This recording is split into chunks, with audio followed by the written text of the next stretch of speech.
The British East India Company, along with other similar operations, seems to have had a tendency to meddle in the affairs of their hosts and to outstay their welcome. Over time, this behaviour wore thin on both the indigenous populations as well as the colonists themselves. The Boston Tea Party of 1773 is often presented broadly as being a protest by the American colonists against unfair import taxes imposed by the British. The issue, however, was not so much that the British were taxing tea importers heavily, which they were, but rather that they were not taxing the British East India Company's tea, and instead granting them such a direct monopoly over distribution that not even the illegally imported Dutch teas were able to compete on price. The Tea Party event ostensibly triggered the American Revolution, and so we are told the removal of British influence in the region. In China, the British East India Company's interference led to the Opium Wars kicking off in 1839, and in India, the rebellion in 1857 arose, the story goes, from local distaste for the company's aggressive social reforms, harsh land taxes, and disrespectful treatment of some wealthy landowners and princes. Though these 19th century attempts to shake off the company in China and India ultimately failed, they did represent a clear message to the British that this management approach was no longer being tolerated, and something was going to have to change.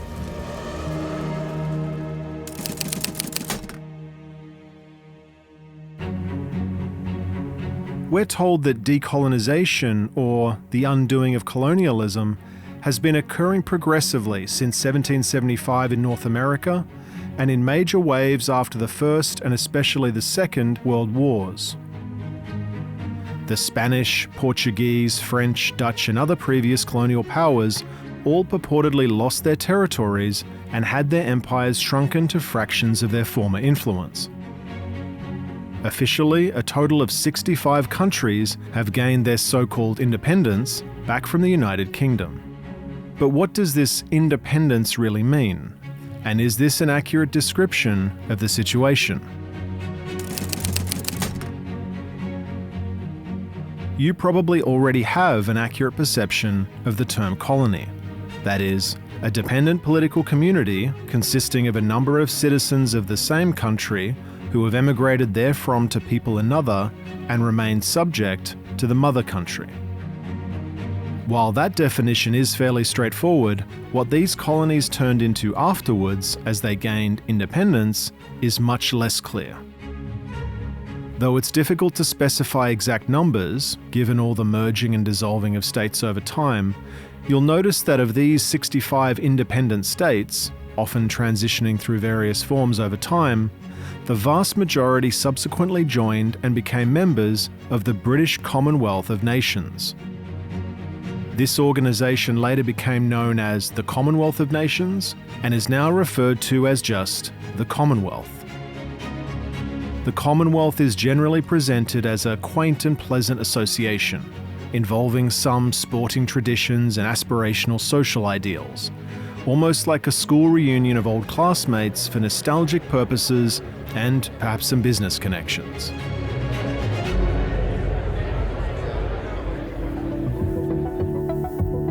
When we look down this list of member states, we can see that many of these independent countries, including Australia, Canada, New Zealand and others, are specifically listed as Commonwealth realms. That is, they are a sovereign state within the Commonwealth that has Charles III as its monarch and head of state. So these countries are independent, and yet the King of the United Kingdom is still their monarch and head of state. Of course, we are told that this is all merely symbolic, but you will notice that Australia's Department of Foreign Affairs and Trade, as just one example, does specifically note that while the Prime Minister is the head of government, Charles is still the head of state.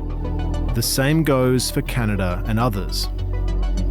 Moving over to non-realm states now, in India it appears that the President is officially the head of state, at least after 1950 when we're told they became a republic. However, note that India did retain its Commonwealth membership as per the London Declaration in 1949, where republics and other countries could be part of the Commonwealth and that in doing so they recognise King Charles as the symbol of the free association of its independent member nations, and as such the head of the Commonwealth. The same goes for all these other non-realm member countries, regardless of whether they call themselves a federal Westminster Republic, a unitary presidential republic, a unitary Islamic absolute monarchy, and so on. Again, many will say that Charles's role as the head of the Commonwealth is purely symbolic. But consider this: Charles is the head of an organisation for which many governments, through their membership to that organisation, become contractually obligated in numerous ways. Official messaging suggests that the Commonwealth is merely a voluntary association of nations who hold certain principles in common. But is that a fair representation of what's going on here? Throughout group declarations made over the years at biennial meetings, we see language like the imposing of obligations on all states, the need for determined and dedicated action, the requirement for political commitment, the accepting of real and significant changes, the belief that no change represents an invalid choice. And in what will become a recurring theme, we see the act of solemnly calling on leaders to make commitments. These commitments are not only of a general nature towards seemingly well-meaning policies and programs, but often require member countries to specifically support certain designated organizations. These commitments then go on to dictate how member states must behave when interacting with other groups and organizations. These commitments extend across the board over topics like effective population policies and disarmament and arms control. Commonwealth members are even obligated to give to a range of funds, and then, apparently, to not stop giving.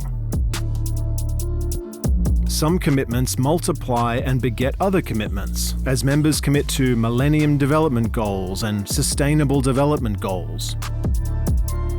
To ensure compliance with different obligations, the Commonwealth insists on various approaches, such as establishing steering committees within ministries of finance, and government structures being put in place for states to monitor and comply with arrangements. Arrangements which are, again, obligations arising from entering into other agreements. The ongoing lockstep alignment with UN agendas is not surprising, considering the Commonwealth itself claimed that its own existence was the source of power behind the United Nations Charter. Whether you agree ideologically with these policies or not, the point is that the Commonwealth, as a supposedly voluntary association of nations, still seems to affect a high degree of often invasive control over its members. Perhaps this is why even the foreword of the Declaration's document notes cryptically that nothing had changed, and yet everything had changed. But so what? This is all just voluntary, right? If any of these governments really wanted to, they could always just leave. Thank you so much, I think that's a wrap. Well, let's explore this with a metaphor. Let's imagine that you're a young child, and your father decides to join a certain club in order to obtain certain opportunities and economic benefits, and in doing so also becomes bound to follow the rules of that organization. Now, while your father may still be the head of your family, practically speaking, his membership to that organization, along with its rules, benefits, and penalties, will likely dictate his day-to-day behavior and decision-making on important issues far more strongly than any attempts which you or your siblings may make through requests, petitioning, or even tantrums. While the head of this organization that your father belongs to may be described as merely symbolic or a hangover of tradition, the relationship goes beyond that. By merely setting the terms and policies regarding club membership, this man can effectively dictate your father's actions across many parts of his life. This man could compel your father to attend certain events, to do business with certain people, to not associate with others, to establish certain policies within his business, to align himself publicly with certain agendas, and so on and so on. This is all assuming, of course, that your father really wanted to remain a member. Naturally, your father could decide to leave that organization and regain his autonomy, but at what cost? In leaving, he may not just lose out on future opportunities, but perhaps suffer from the removal of benefits previously bestowed. He may have accepted large, low-interest rate loans that would immediately be called in upon his departure. Or perhaps his business has become reliant on a number of ongoing contracts that would subsequently no longer be renewed, etc.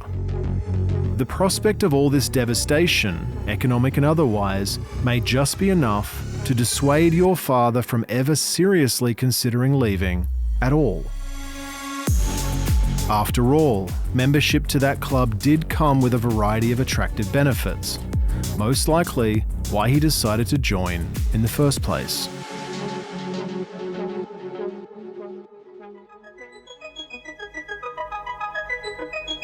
The aforementioned power dynamic operates in all sorts of different situations and contexts with far-reaching ramifications.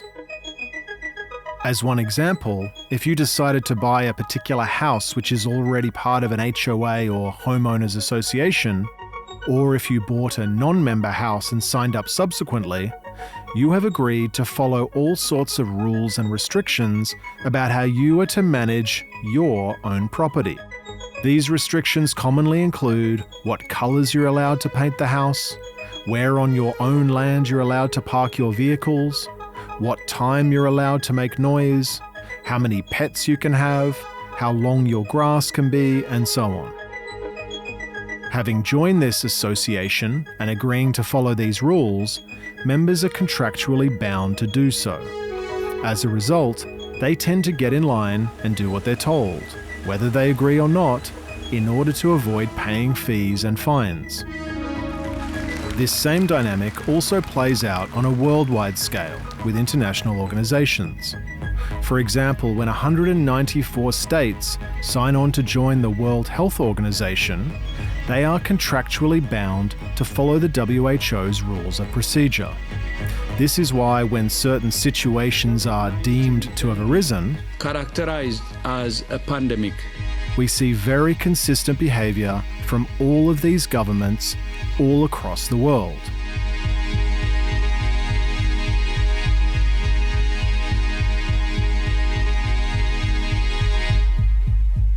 It should be no surprise then to see that Commonwealth member states also tend to behave remarkably in sync with each other. After World War I ended, each of the independent dominions, except Newfoundland which shortly after merged into Canada, all independently signed the Treaty of Versailles, doing so under the collective umbrella of the British Empire. Each dominion then also became a founding member of the League of Nations, the effective precursor to the United Nations, again, in their own right. Commonwealth countries and the Empire were also involved in every major theatre of the Second World War, with soldiers from different Commonwealth nations often fighting side by side. We see then that the behaviour of the Commonwealth has a huge impact on world affairs. Today, according to their own website, the Commonwealth has 56 independent member countries with a combined total of 2.7 billion people. Now, with the proper scale and significance of this organisation in mind, let's take a look at its symbolic figureheads.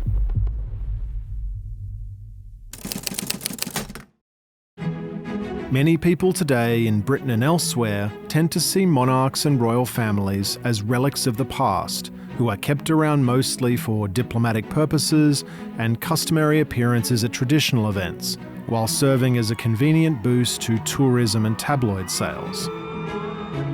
Many of us view these royals as merely figureheads with no direct power, effectively incidental to politics or world affairs, and not even in direct control of their own estate, which is mostly run by an, again, independent council on behalf of the monarchy.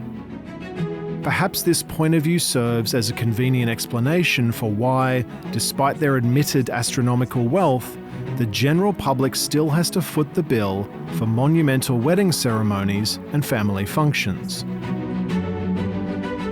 Monarchs then, while often seen rubbing shoulders and sharing their thoughts with official decision makers, tend to be looked at by the masses as more of an aging grandparent.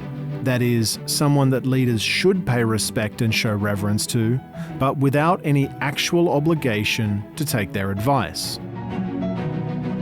All of these assumptions aside, is this really an accurate interpretation of the governmental power dynamic?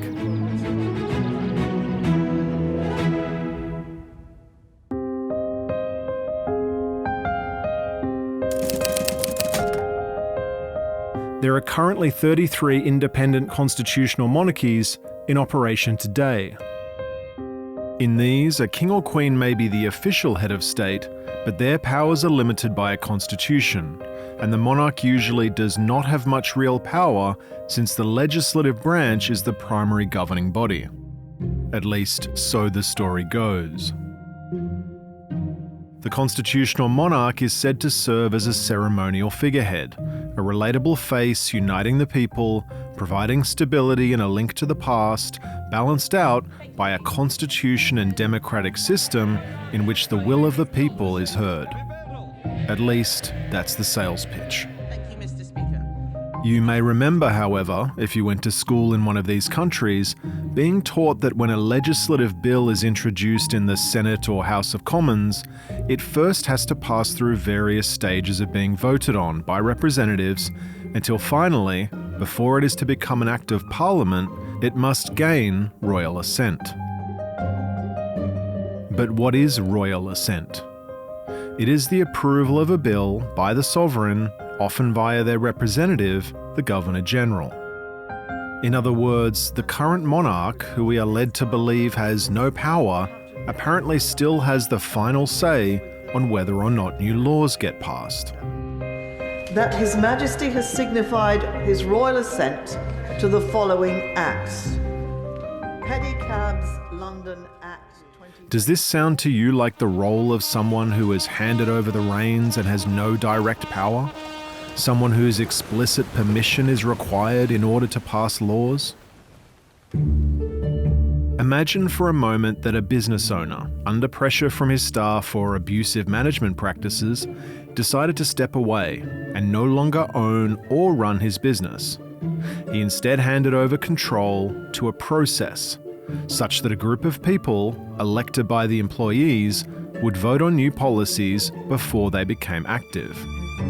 Imagine that the man then stipulated that any new policies would need his approval before coming into effect. To what extent would you consider this man to no longer be in charge? Taking the example further, what if, despite an outrageous level of publicly acknowledged wealth, this man still forced the employees to foot the bill for his family's extravagant weddings, the refurbishment of their mansions, and a host of other perks? And what if, despite these employees voting for representatives to supposedly act in their interests, what they actually got year after year, decade after decade, was a lot of talk, a lot of polarizing debate, a variety of characters moving in and out of power in a dramatic fashion, and meanwhile nothing of substance actually changing for their benefit? In this situation, at which point would you start to wonder if perhaps this man, the old boss, never actually left at all?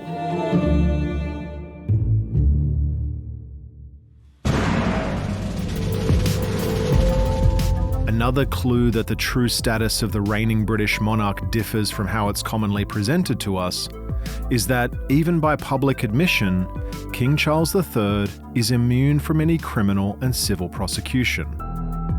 This crown immunity or sovereign immunity extends to all sorts of other rules like taxes and the need to use a passport or hold a driver's license, all of which are publicly acknowledged to not apply to the monarch. Are these just some leftover perks grandfathered into the monarch's modern role as a mere figurehead? Also, why during Charles's accession ceremony does he, in his own words, elect to continue the tradition of surrendering his hereditary revenues to the government in exchange for sovereign grant funding? For the benefit of all. I don't mean, why is he performing such a generous gesture, but rather, why is this act even necessary at all? We are told that every monarch, including his mother the Queen, has surrendered their hereditary revenues since 1760. And yet, these revenues apparently bounce right back to the heir every time the reigning monarch dies, with all these revenues ready to be surrendered yet again. Is this type of never-ending cyclical process what you would imagine occurring if the average man or woman was to voluntarily surrender something like a house, property, or business to the state? Unlikely.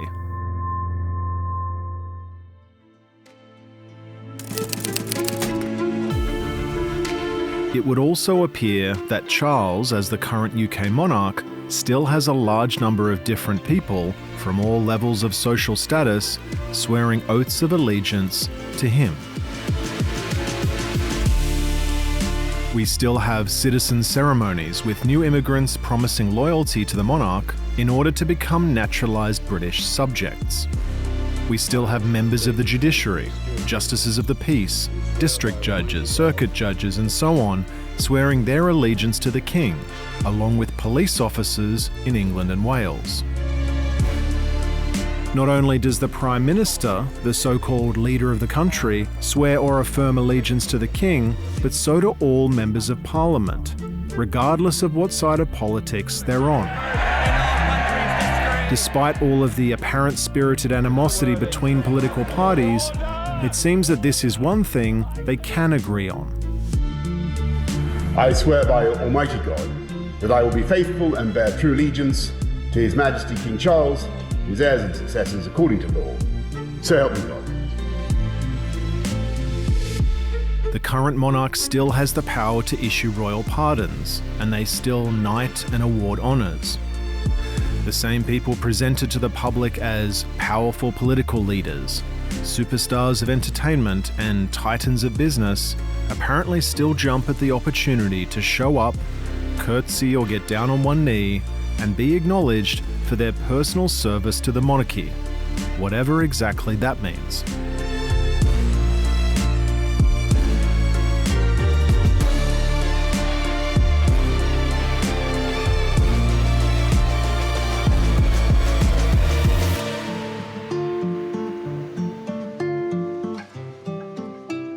I swear that I will be faithful.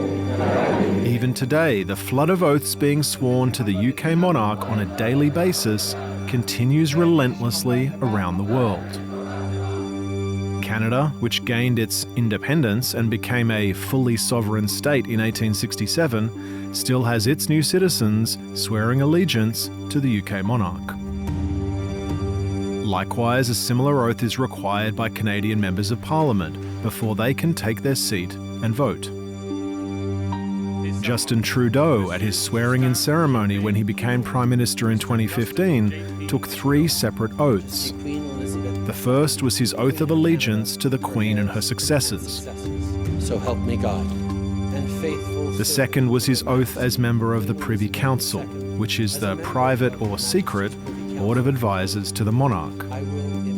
In this particular oath, Justin swore to be a true and faithful servant to the Queen, to honestly declare his mind and opinion, and to keep secret all matters committed and revealed to him as a faithful and true servant. As a faithful and true servant ought to do for Her Majesty, so help me God. In other words, he promises to reveal his true thoughts while keeping the monarch's secrets secret. Do these sound like the words of the leader of an independent country? Or do they sound more like the words of a faithful servant? Only in the third oath, Trudeau's oath of office, do we get any mention of him actually promising to do his job. And even then, there is no mention of the law, the people, or any assurances of Trudeau being a faithful servant to them. As Prime Minister, so help me God.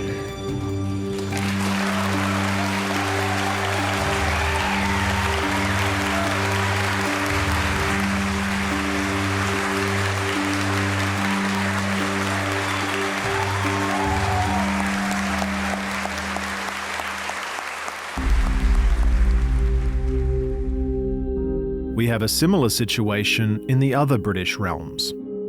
In the Australian Constitution, we see again that every senator and every member of the House of Representatives must also make an oath or affirmation to be faithful and bear true allegiance to the British monarch. According to law, so help me God.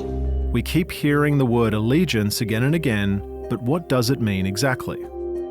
In Black's Law 4th edition, the word is defined as obligation of fidelity and obedience to government in consideration for protection that government gives. By that definition, Australia's senators and members of the House of Representatives, the people who we normally think of collectively as the government, are swearing fidelity and obedience to government in consideration for protection that government gives. This may sound redundant, but I would suggest that any group or anyone who swears obedience to someone else is probably not the one really in charge. So, what is going on? Is Charles III merely a philanthropist and public figurehead who everyone happens to still swear oaths to out of habit and tradition? Your Majesties. Are monarchs like Charles no longer real kings, but rather just guys performing the same roles and rituals as kings of old, only now merely for show? Or is it possible that, as with many other things, the general public has been misled? Could it be that, just as with money, banks, and negotiable instruments, some of the most important and powerful influences over our lives are, again, being deliberately disguised under a smokescreen of banal familiarity? Have we once again fallen into the trap of assuming that we know how these things work, but without any real understanding of their actual mechanisms?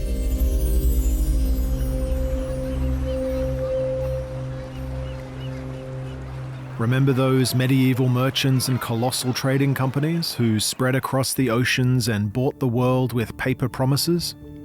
Well, you'll recall that their authority and legitimacy came from charters which were issued and signed by royals. Though this may appear to be a deviation from our study of negotiable instruments, for us to better understand the source of this authority and the power and power structure underpinning these royals, we'll need to look deeper into the topic of oaths.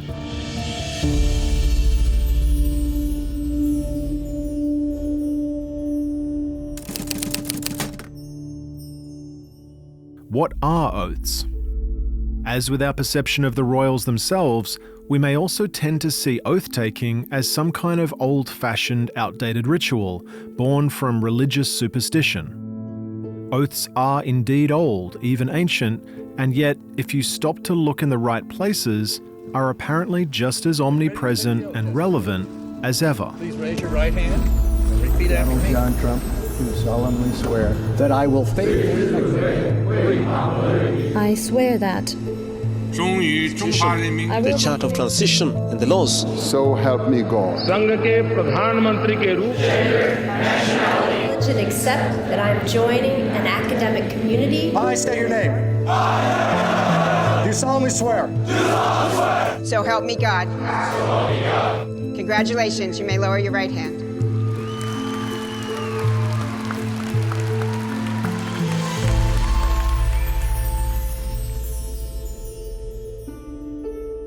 While the apparent outward form of oath-taking has in some cases today been watered down, it's interesting to note from older definitions the foundational intention or purpose of this act. The oath taker is making an external and solemn promise, either coupled with touching a sacred object, so there's no ambiguity about the seriousness of their intention, or it's done while calling on a supreme being to witness their words and punish them if those words are false. They are, in effect, specifically volunteering to give up the mercy of God and invite the vengeance of heaven should they not speak the truth. Consider a witness who is giving sworn testimony in a court setting. That witness is declaring that they are going to tell the truth and inviting the punishment for perjury in the form of a substantial prison sentence should they lie. Oaths are useful not only for incentivizing truth-telling, but also for establishing uniformity of behavior and obedience within a power structure. For example, where does a police officer get the authority to use their weapons on the populace? What makes their usage of the weapon legitimate as opposed to what it may be considered for a non-police officer, that is, assault and battery? The answer would be, most would say, that they have authority. But where does their authority come from? Well, it comes from a power above themselves. And how did they get permission to use that power? Well, they got it by swearing an oath. That is, by making a solemn promise to follow certain rules. The point for now is that oaths are used all over the world and for a range of functions and purposes. But how many of us have really looked carefully at the contents of what these oaths actually say or considered their true significance? So help me God. So help me God. Thank you very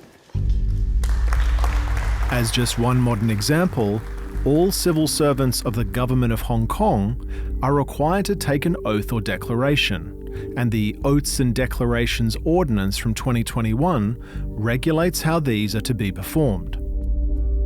For the normal manner of administration of oaths, the person shall hold the New Testament, or the Old Testament if they are a Jew, in an uplifted hand and must swear by Almighty God. Of course, as is now common, the oath may also be administered in any manner which is appropriate to his religious belief. Interestingly, it is noted in the ordinance that even if the person had no religious belief, this would not, for any purpose, affect the validity of the oath.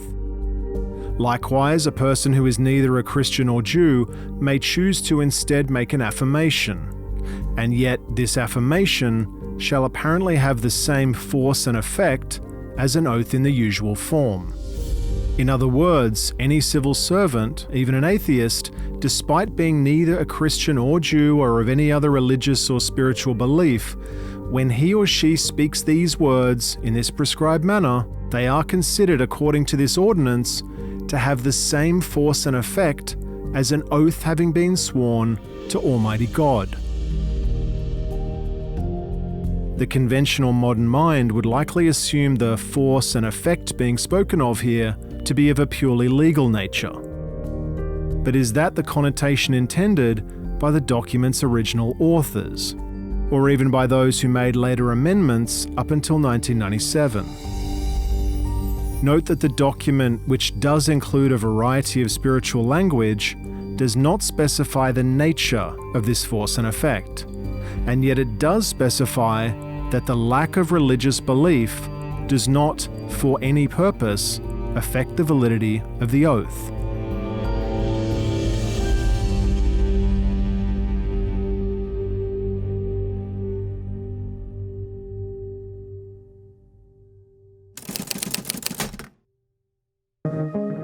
Why, you may ask, are we still talking about oaths? After all, as we are continuously reminded by all forms of mainstream media, the modern world has changed so much over the last 100 years so as to be almost unrecognizable from the world in which these practices arose.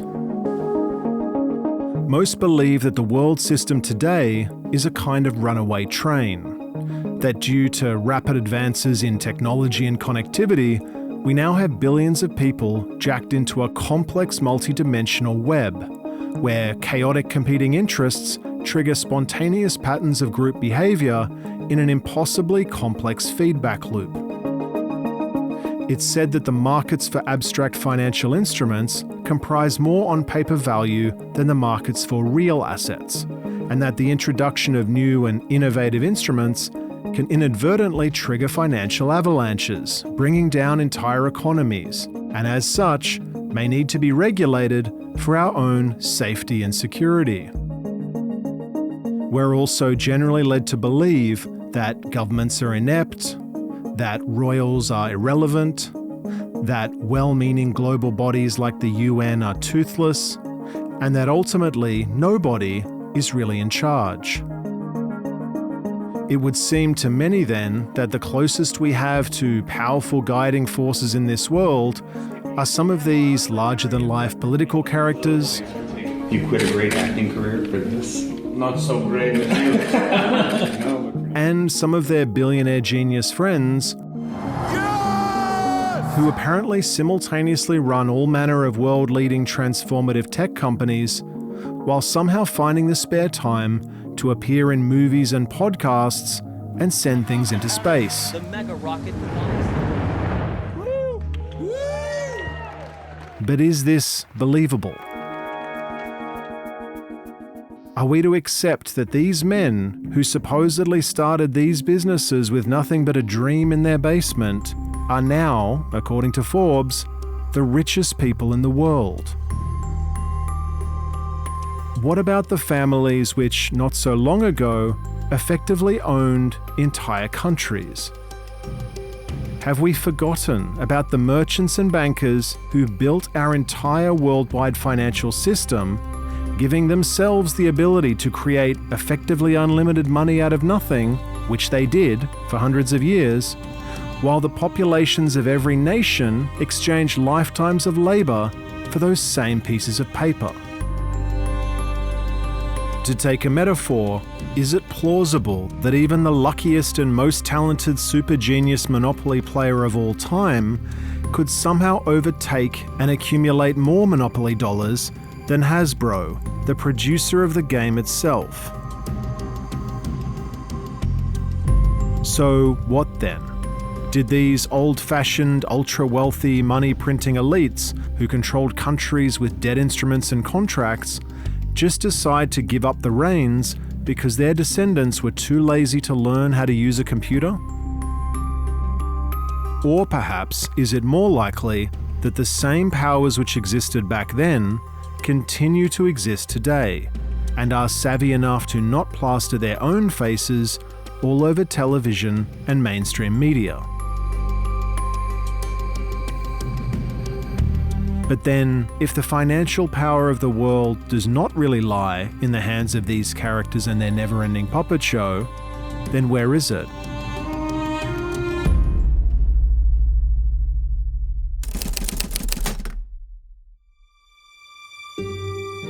In my garden, thanks to my hose and an awning which prevents outside rain coming in, I hold an effective monopoly on the distribution of water. With my finger on the trigger, I can decide which plants get water and which don't. I can choose which areas of the garden thrive and which die a slow death. In general, the plants which I do aim my hose at will flourish, along with any vegetation underneath or nearby which will inevitably benefit from incidental runoff. By dividing the garden into separate pots and beds, I can even restrict the extent to which plants can use their underground root networks to share water among themselves. It should go without saying that my goal in watering these plants is not to somehow gain or accumulate more water from this process, any more than a farmer's goal is to gain more animal feed by pouring it into a horse pen, or a parent's goal is to gain more candy by handing it to a child. The water, from my point of view, is a means to an end. It's a tool of control, and not something I'm seeking to accumulate more of for some arbitrary reason. In fact, the cost of the water is inconsequential to me, and my access to it near instant and effectively unlimited. As we all know, it is through the strategic distribution of that water from a higher position than the plants that I achieve my real goal, which is to influence the growth of those plants and to shape the overall makeup of the garden.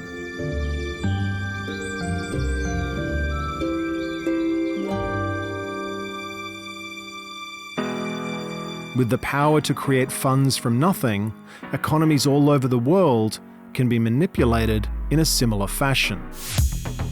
When funds are issued into the system, money flows. And as it moves, more people have money to spend, more transactions occur, and more people are inspired to start certain kinds of businesses or proactively find ways to get some of that money for themselves. The economy is doing well, people would say. The industries or particular organizations where those funds are injected, whether it be by loans or government grants, private investment or whatever, will flourish. As the recipients of those funds use their newfound bank deposits to rent office space or hire employees or pay vendors or buy coffees from the cafe downstairs, these funds radiate outwards, and anyone around them or their industry gains a flow-on benefit from that initial fund injection.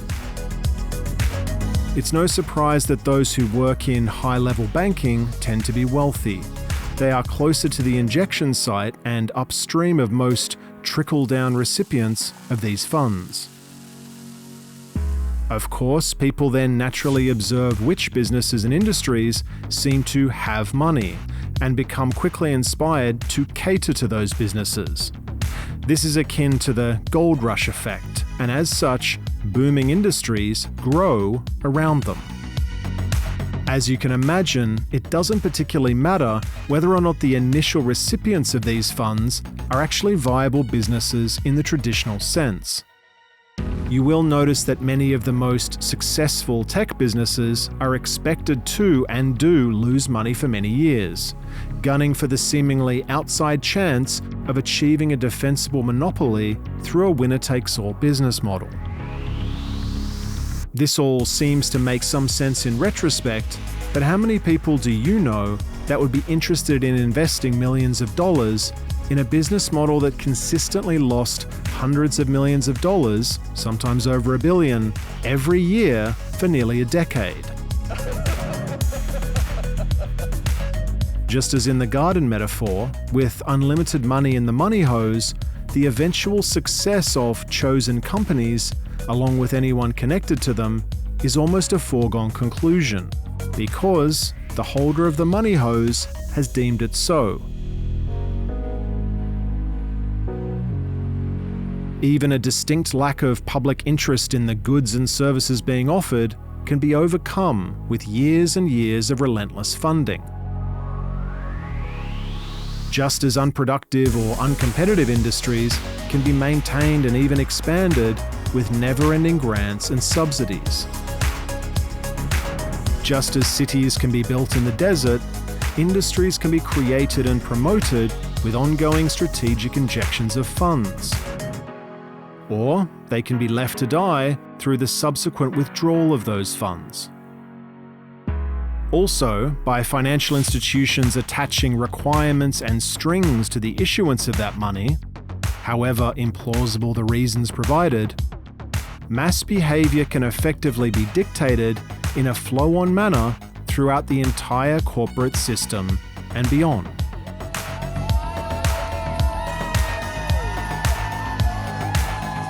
With all of this in mind, one can imagine how it may be possible, despite us being in a supposedly chaotic, volatile, unpredictable world, for certain trends to march on unimpeded, progressing in an orderly fashion year after year until they eventually take on the appearance of being inescapable, unarguable, and perhaps even inevitable.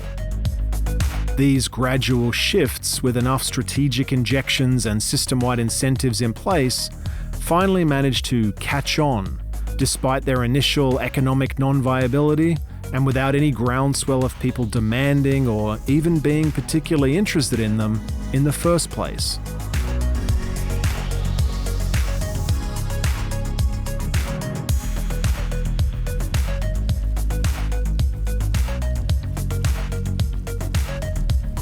So, just as I can force non-native plants in my garden to grow despite them having no business surviving in my geographic location and climate, so too can the issuers of funds shape world economies, for the most part, however they see fit.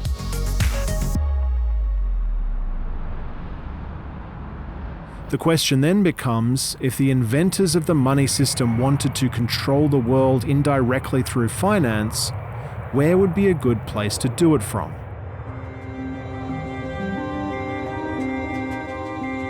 A good guess for somewhere to start looking might be a city which was once the imperial capital of the world's foremost economic power. A city that, in the 19th century, was the largest in the world.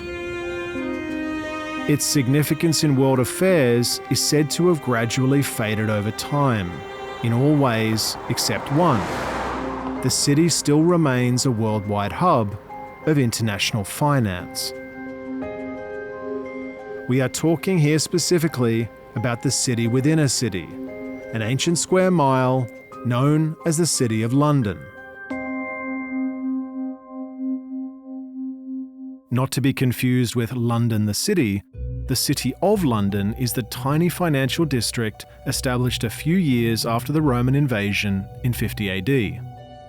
The City of London is the ancient core from which the rest of the city developed, and it remains legally and politically distinct from it, governed instead by the City of London Corporation, which also operates as its police authority.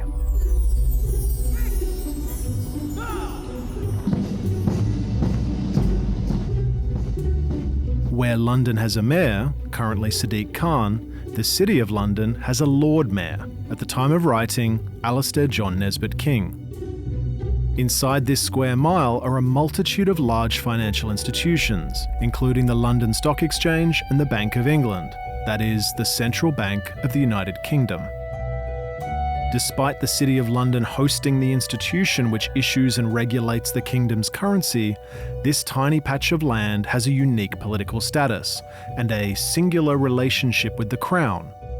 In other words, it is not actually politically or legally part of broader London or England, but is similar in status to Washington, D.C. in the United States and Vatican City in Rome. Various financial researchers have put forward the argument that with the decline of the British Empire, the City of London transformed itself from the beating heart of the colonial empire into the facilitator of a second, financial British Empire. The theory goes that the City of London, seeing the writing on the wall, used the last remnants of empire to operate a network of tax havens, allowing elites and multinational corporations to utilize private trusts, thus evading tax and being able to commit various financial crimes across the world with impunity. Researchers suggest that 50% of worldwide offshore wealth may be hidden in Britain's secrecy jurisdictions, being managed at arm's length while maintaining plausible deniability against potential prosecution. The claim is that with much of the world's flight capital being administrated by proxy in London, the concentration of financial power in this ancient square mile has resulted in massive political capture throughout Britain's democracy, and that politicians are now effectively acting as mere surrogates for the interests of the City of London. So, where does that leave us?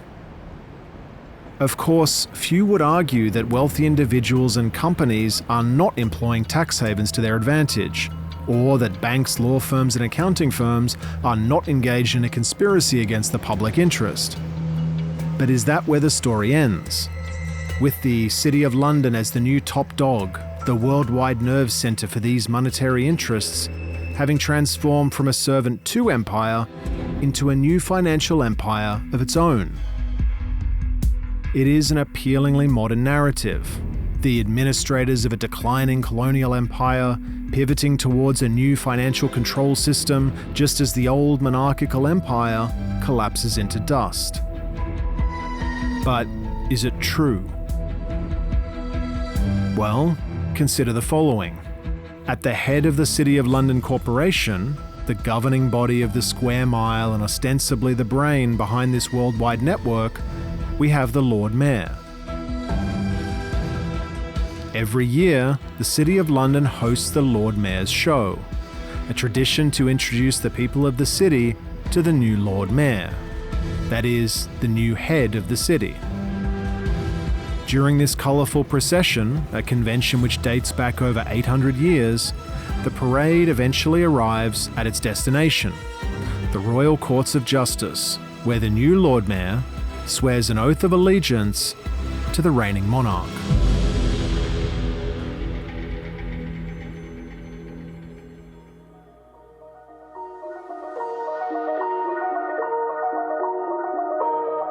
Perhaps the best place to hide something is indeed in plain sight. Beseeching God, by whom kings and queens do reign, to bless his majesty with long and happy years to reign over us. God save the king. God save the king. 3 cheers for his majesty the king. Hip hip! Hooray! Hip hip! Hooray! Hip hip! Hooray!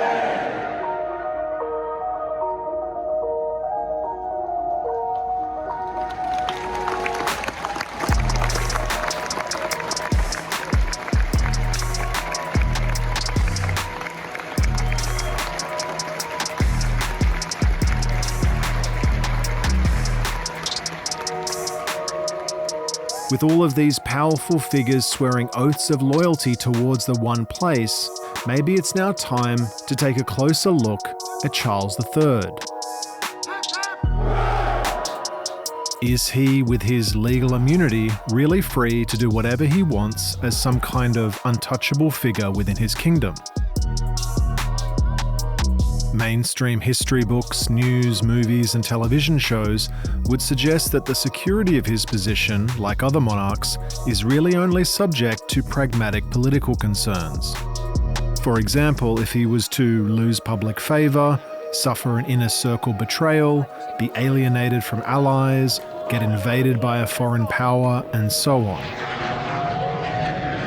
In other words, the assumption goes that essentially speaking, Charles can get away with whatever he can get away with. But what if there were also rules which, along with associated consequences for their violation, did exist, and existed specifically to restrict and regulate the monarch's behaviour? Well, as it turns out, there are, and Charles himself openly agrees to them, both verbally and in writing, in public. I'm speaking, of course, about Charles's own oaths. I solemnly promise so to do. Next episode, we'll delve into what exactly Charles is promising and consider why, in our modern, supposedly secular world, these ancient promises are still occurring at all.